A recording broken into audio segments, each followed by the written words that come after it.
सुदेश वर्मा जी, सुप्रिया सुले ने कहा कि प्रधानमंत्री नरेंद्र मोदी कहते हैं कि ना मैं रिश्वत खाता हूं ना मैं खाने देता हूं, और ऐसे में प्रधानमंत्री बड़ी बड़ी बातें बोल गए और एनसीपी को खा गए।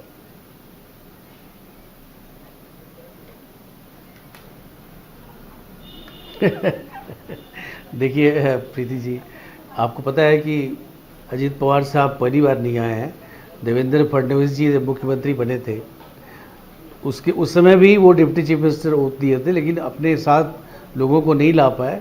इस कारण वो सरकार चली गई और महाविकास अघाड़ी की सरकार बनी थी। तो ये पहली बार नहीं है कि अजीत पवार जी ने प्रयास किया। पिछली बार सक्सेसफुल नहीं, उस समय कहाँ कोई प्रेशर ऐसा तो था नहीं। तो ये कहना कि करप्शन पर कोई कंप्रोमाइज़ है या बीजेपी की तरफ से प्रेशर है, अरे भाई आपको कौन कर सकते हैं? ये तो ऐसे लोग हैं जो बोलते हैं कि नहीं हम तो तैयार हैं लड़ने के लिए, तो कौन इनको प्रेशराइज कर सकता है?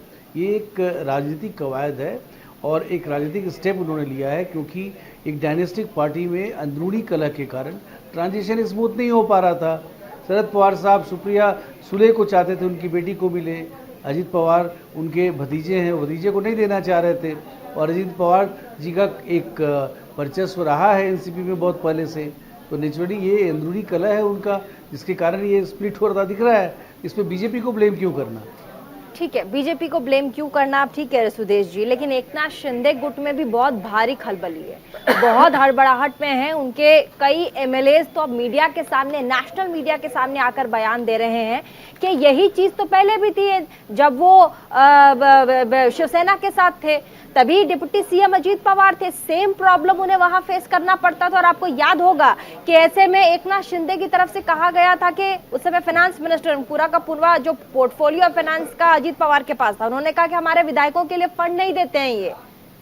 अब ऐसे में आज फिर से उनके पार्टी से, उनके जो गुट, शिवसेना का जो गुट है एकनाथ शिंदे का, वो खुलकर कह रहे हैं कि इनके आने से पार्टी एक बार सोच रही है। उनकह रही पार्टी तो अच्छे से चल रही थी एकनाथ शिंदे के साथ बीजेपी, फिर जरूरत क्यों पड़ी आप एनसीपी को लेकर के आप आगे आए?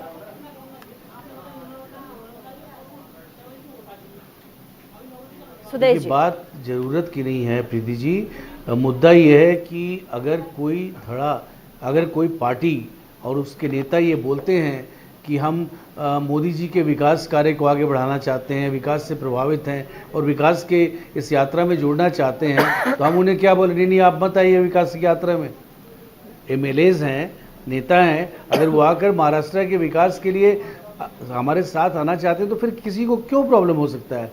इस अलायंस में कोई प्रॉब्लम नहीं होगा। चलिए राहुल जी कुछ कह रहे हैं, उसके बाद ब्रिजा कौशिक, जल्दी से राहुल जी। घबराने की आवश्यकता नहीं है। सुदेश जी, पॉलिटिक्स में हर आपकी पार्टी तो एक तरह से दुनिया की सबसे बड़े लोकतांत्रिक पार्टी में गिनती है उसकी, तो ऐसे स्थिति में एक आप चूंकि केंद्र में भी प्रचंड बहुमत के साथ हैं, राज्यों में भी प्रचंड जगह पे हैं, तो ऐसे से माननीय प्रधानमंत्री जब भ्रष्टाचार का स्लोगन लेके कहता है, फिर उन्हीं लोगों को अगर 27 जून और 2 जुलाई के बीच में समय नहीं है ज्यादा, और वैसे स्थिति में फिर वही लोग अगर आपके समर्थन वाले सरकार में उप मुख्यमंत्री बनते हैं, मंत्री बनते हैं, तो ये एक सवाल तो उठता है ना, ये सवाल उठ रहा है कि आप आरोप लगा रहे थे उनके ऊपर भ्रष्टाचार के बड़े बड़े, फिर आप ही के समर्थन वाले सरकार में वो मंत्री और उप मुख्यमंत्री बन रहे हैं।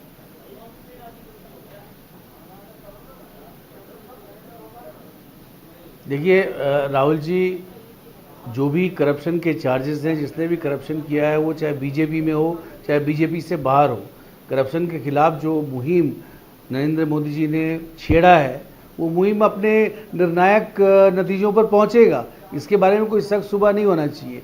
और ये जो है एक पॉलिटिकल मूव है, कुछ लोग अगर आना चाहते हैं, विकास के इस यात्रा में साथ मिलना चाहते हैं, तो उन्हें पूरी आज़ादी है, उनको हम वेलकम करते हैं। लेकिन कोई भी अगर एक्ट उन्होंने किया होगा ऐसा, तो उस एक्ट पर कोई हम उसको एक क्षमादान नहीं कर रहे हैं, वो चलता रहेगा। अगर कोई पाया जाएगा तो उसके खिलाफ एक्शन भी होगा। और ये बीजेपी नेता के लिए उतना ही वैलिड है जो बाकी लोगों के